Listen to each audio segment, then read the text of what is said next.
한번 봅시다. 시각 0일 때 동시에 원점을 출발하여 이것도 중요한 것 같아. 이게 무슨 소리다? 초기 위치가 제로라는 뜻인 거야. 항상 초기 위치 조심하기. 맞지? 자, 근데 시간에 따른 속도가 다음과 같은 거야.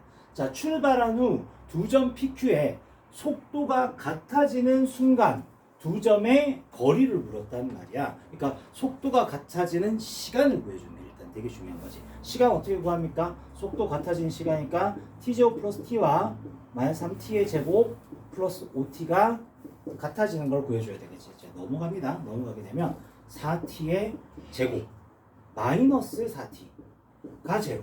그래서 4t로 묶으면 t 마이너스 1인 거야. 아, 0 또는 1인 거야. 그래, 0이야. 당연히 속도가 같겠지. 1초였을 때 속도가 같아지는 거지. 그래서 1초. 이렇게 보는 거지. 자, 그러면 1초였을 때 두 점 사이 거리거든. 어렵게 생각하지 마. 무조건 운동이 왼쪽 아니면 오른쪽이라고 얘기했었잖아. 두 놈 사이의 거리는 x1, x2가 있으면 두 개 뺀 거야. 절대값 치는 거야. 음수 나오면 마이너스 뜬다 이 말인 거지. 그치? 그 내용이었던 거야. 그래서 답지에 음수가 없는 거야. 됐지? 자, 그래서 그게 어렵게 생각할 거 없습니다. 1초일 때 각각의 위치를 찾아보자. 그럼 되는 거잖아. 왜? 1초일 때 속도가 같아졌으니까. 1초일 때 위치를 구해줘야 되니까 얘를 미분이 아니라 적분을 하게 되면 위치가 나오게 되는 거지. 그럼 적분하게 되면 얼마입니까? 3분의 1t의 세제곱에 2분의 1t의 제곱에 더하기 c인데 안 써도 돼. 0초였을 때 원점이라고 얘기를 했거든. 요랬던 거고. 자, v2가 나왔으니까 x2. 그럼 얘도 또 적분하게 되면 마이너스 t의 세제곱에 플러스 2분의 5t인데 얘도 c를 안 써도 된다라는 거야. 그럼 1초였을 때 각각의 위치를 한번 알아보자. 그러면 1초였을 때 위치는 얘는 3분의 1 더하기 2분의 1이니까 6분의 5가 될 거 아니야. 그지? 그 다음에 얘는 1초였을 때 위치가 마이너스 1 더하기 2분의 5가 되니까 2분의 3이 될 거라고. 자, 그러니까 6분의 9 정도의 위치가 된다라는 거지. 두 개의 거리차 두 개의 큰 거에서 작은 거 빼면 되지 않냐고. 그러니까 얼마가 되는 거야? 6분의 4가 되는 거야. 3분의 2가 정답이 되는 거지. 알겠죠? 그러니까 속도 가속대 교과서에 나오거나 대단원에 나오거나 이런 것들 있으면 다 무시하지 말고 시험 대비에 있는 거 쭉 한번 읽어보고 넘어가는 게 좋을 것 같아요. 지금 좀 빠졌는 게 작년하고 재작년하고 빠진 게 뭐가 빠졌어? 제동거리가 용인고에서 빠졌지, 그지? 다른 학교에 다 나왔었는데 제동거리 한번 내일 한번 연습해봐야 되겠죠? 됐죠? 다음에 10번 공식 쓰라고 얘기했죠. 우리 공식 내일 다시 한번 정리하겠지만 요 공식 알고 있죠? 2차, 2차로 공식 쓸 수 있잖아, 그지? 그러니까 공식을 어지간하면 쓰는 게 좋지 않을까 싶어. 그러니까 잘 썼던 분들은 계속 잘 쓰는 게 좋고 계속 안 썼는데 갑자기 또 오늘은 바꾸려면 좀 힘들긴 하겠다. 그러니까 뭐 그럼 어쩔 수 없긴 한데 다음 11번 보면 뭐 우리의 기대를 저버리지 않지? 이거 나온다고 했잖아. 양변 미분하면 되는 거니까. 근데 요게 조금 독특한 게 또 태생국계 하나가 있어요. 그거 한번 같이 풀어보도록 할 거야. 자, 그런 거였고. 자, 이제 12번으로 넘어가도록 할게. 12번이 그러니까 각 학교도 우리 동네 기출문제 풀어보니까 이게 무슨 유행인 듯 나와요. 그러니까 이거 한번 보도록 할게. 정확하게 문제 유형이 뭐냐면 3차 함수 그래프의 대칭성과 균형이라고 보통 얘기하는데요. 그러니까 알겠지? 자, 한번 보도록 할게요. 그러니까 내가 평소에 얘기했잖아. 4차가 중요하지 않아. 3차가 중요해. 3차가. 차수가 높다고 중요한 게 아니야.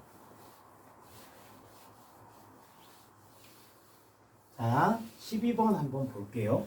12번 보면 최고차 한계수가 1인 3차 함수 fx가 여기까지 딱 읽을 때 머릿속에서 n이 싹 지나가야죠. 그렇죠? 그렇게 되는 거고. 다음 조건을 만족시킬 때 f3 빼기 f2. 그러니까 이런 것도 보면 왜 굳이 빼라고 할까? 라는 생각이 또 해봐야 되는 거야. 그러니까 머릿속에 뭐 이런저런 생각이 드는 게 적분했을 때 적분상수 C 같은 게 처리가 안 되면 보통 빼면 없어지고 뭐 그런 것들도 상상을 하면서 가는 거지. 내가 이 문제를 처음 본다 생각하고 얘기를 하는 거야. 자, 그래서 머릿속에서 N형대 싹 지나가는 거야. 자, 가를 보니까 얘가 뭐다? 0에서 극대래. 오케이, 여기까지는 뭐 특별한 의미 없는 것 같고. 다음 나를 딱 보니까 요런 표현이 진짜 자주 보이지. fx가 f 얼마랑 서로 다른 실근의 개수가 2다 이렇게 나옵니다. 이런 것들이 항상 뭐다? 특수한 상황이라고 돼 있지. 특수한 상황이 뭐라고 했어? 극대극소야 그냥 극대극소. 자, 그럼 이거 머릿속으로 생각하면 좀 머리가 힘드니까 어떻게 해야 된다? 이렇게 생각을 한번 해봅시다. 이렇게 생겼잖아. 0에서 극대로.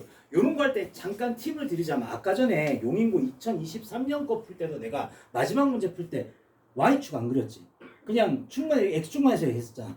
y축 안 그리는 게 조금 편해. y축을 그리면 자꾸 y좌표의 그 부호에 신경이 쓰여서 조금 신경 쓰이거든. 그래서 그냥 축 없다 생각하고 가는 게 편해. x축만 이렇게 있다고 생각하고 가는 게 편해. 자, 그러면 0에서 극대라고 했잖아. 이거 극대잖아. 0이라고 할게. 이런 얘기잖아. 그지? 그 다음에 이게 이제 중요한 게 이게 fx랑 f-1이 뭐냐면 그냥 그거야. 숫자야, 숫자. fx에 마이너스 1 넣었으니까 숫자 나올 거 아니야. 그러니까 fx는 k 이렇게 본 거랑 똑같아 사실은. 그러니까 fx랑 y 꼴 k가 이렇게 딱 갔는데 서로 다른 실근의 개수가 두 개란 뜻인 거잖아. 자, k가 이렇게 갔어. 그럼 몇 개 만나? 세 개 만나잖아. 두 개 만난다잖아. 뭐겠냐? 이거 아니면 이거잖아. 됐어? 됐어? 자, 그러면 두 점에서 만나게 되는 거. 자, 그러면 이렇게 됐다라고 한번 생각을 해보자면 말이야. 이렇게 이게 이제 x축이었다고 생각을 한번 해보자면 그러면 이게 f-1이래. 됐어? 자, 그러면 이거는 실제로 0일 때 y좌표니까 f0이기도 하고 f-1이라며. 그럼 이거 만난 요거의 x좌표가 얼마가 되는 거야? 마이너스 1이 돼야 되는 거죠. 자, 다시 봐요. 요 놈의 y좌표가 f0이라고 그러잖아. f0과 만났으면 f0과 f-를 같다는 뜻이었겠지. 그치? 마찬가지로 얘랑 만났다는 얘기는 여기가 마이너스라는 얘기죠. 그림이 이상하지 않냐? 0이 여기 있는데 마이너스 1이 오른쪽에 있어? 말이 돼? 안 돼? 안 되잖아. 이거 아니야. 뭐야? 어떻게 해준 거야? 이렇게 한 거야. 이게 0에서 극대를 걷게 되면서 f-1이라는 게 두 점에서 만나게 되면 이렇게 됐던 거야. 자, 그러면 요선하고 하나, 둘 만난 거 맞지? 자, 그 다음에 이제 우리가 만나게 되는 점을 한번 찾아보게 되면 f의 마이너스 이렇게 딱 해주면 되는 거죠. 여기까지 됐어요? 자, 그러면 봐봐. 요거를 마이너스 1이라고 하면 되는 거겠네요. 이렇게 볼 수가 있게 되는 거겠죠. 됐어요. 자, 그러면 이 식의 이제 개요를 한번 만들어 보도록 할게. 이게 3차식이잖아. 3차의 개수가 1이잖아. 마이너스 1이 근이지. 어디에서 접하지? 뭔지 몰라. 알파. 이렇게. 자, 그래서 fx가 일단 뭐 할까? x 플러스 1을 근으로 가지고 있으면서 x 마이너스 알파의 제곱. 이렇게 하는 거야. 그지? 요게 바로 뭐가 되는 거야? fx라고 볼 수 있는 거겠지. 맞나요? 자, fx가 이렇게 볼 수 있다. 좋아요. 자, 그러고 나면 사실은 이게 fx라기보다는 fx 빼기 f 마이너스입니다. 사실은. 그지? 요 두 개가 만난 거니까. 정확하게 식을 쓰자면 fx라기보다는 fx 마이너스 f 마이너스 1이 이렇게 나왔다라고 보는 게 가장 좋지. 이제 우리 뭐만 해주면 되는 거야? 알파 값만 구해주면 되는 거야. 알파 값 어떻게 구할 거냐면 이 숫자의 숫자 미분해서 0 넣으면 0이고 미분해서 알파 넣으면 0인 거잖아. 이 두 개를 이용해 가지고 알파가 얼마인지만 구하면 끝날 것 같다는 거야. 이거 어떻게 해요? 그래서 이거 구하라고 했나? 빼면 어떻게? f 마이너스 0은 의미가 없잖아 사실. 됐죠? 자, 그래서 한번 가볼게요. 미분할게요. 양변을 f 프라임 x 미분하면 곱미분이잖아. 앞에 거 먼저 미분하고 x 마이너스 알파의 제곱이지. 그 다음에 x 플러스 1은 그대로 있고 2배의 x 마이너스 알파가 되는 거지.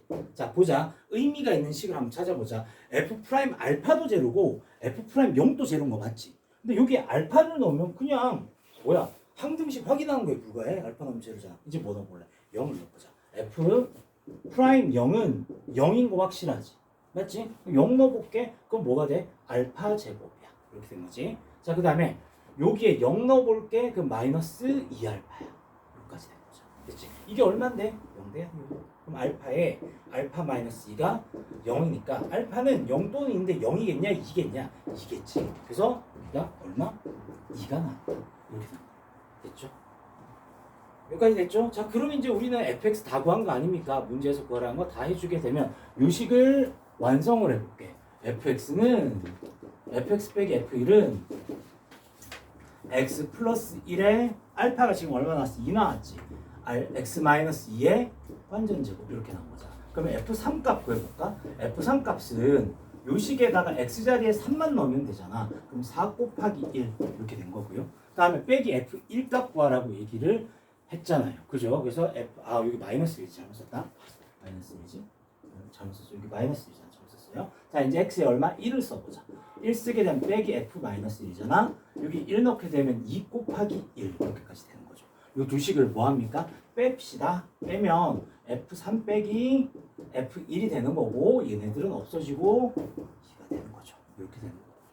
됐습니까? 자, 그 다음에 사실은 이게 3차 함수가 그때도 한번 얘기를 했었지만 비율 관계라는 게 있어요. 사실은. 그러니까 여기서부터 얘가 3차는 무조건 점대칭이거든요. 이게 변곡점이 있을 거고 그 다음 점까지 얘가 1대 1대 1이야 사실.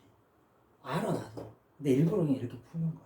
알겠지? 그러니까 왜 비율 관계는 고등학교 그냥 내신 교과 과정에서 안 하는 거니까 지금. 그래서 하는 거야. 근데 수능 문제 풀다 보면 이런 게 하도 자주 나니까 사실은 비율 관계로 이거 바로 이거 내가 이 짓을 하면서 알파가 2 내면 누군가 보고 저 바보 새끼 그럴 거야. 근데 어쩔 수가 없어 이게. 근데 내일이나 모레 시험 칠 때 혹시라도 있잖아. 혹시라도 이런 상황에서 못 구하겠다 그러면 이게 이제 마지막 수단으로 삼으세요. 어차피 너네 할 거예요. 그 수능 대비할 때 여기 극과 그다음 극과까지 요 분명히 변곡점이 뭐라고 했다? 오목과 볼록이 바뀌는 거야. 네 눈에 안 보여. 안 보이는데 이렇게 대칭된 점이 있을 거야. 있으면 떨어진 거리가 1대 1대 1인 거야. 알겠죠? 알겠죠? 1대 1이 한번 좀 기억하고 있으면 빨리 구할 수는 있죠. 아무튼 그렇다라는 거.